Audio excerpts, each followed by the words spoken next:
So great challenge for our defense offensively.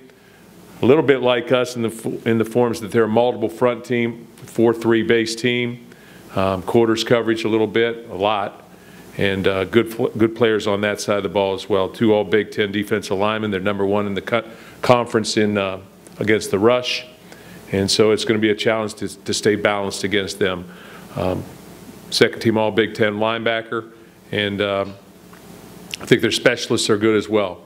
Coach Briles has done a tremendous job there, really building that program to a national contender, and he's done that over the course of 4 years plus, I believe, and an outstanding person as well. Has had outstanding success everywhere he's been. You know, their defensive coordinator Phil Bennett is an excellent football coach. Has been very successful as well with opportunities at Pitt.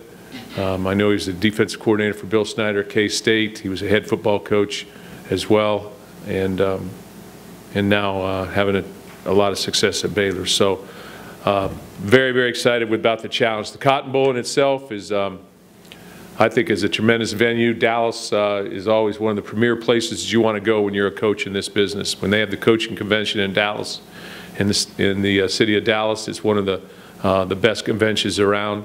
A lot of things to do there. Very excited about the tradition and the history of the Cotton Bowl and this matchup in general. Be a nationally televised football game prior to the playoff game, so it's going to get a lot of national notoriety and a lot of national media coverage. And so we're very excited about the opportunity to play there. And as I grew up as a young person, you know, the Cotton Bowl is one of those games that you always watched and always were drawn to just because of the bigness of it, really.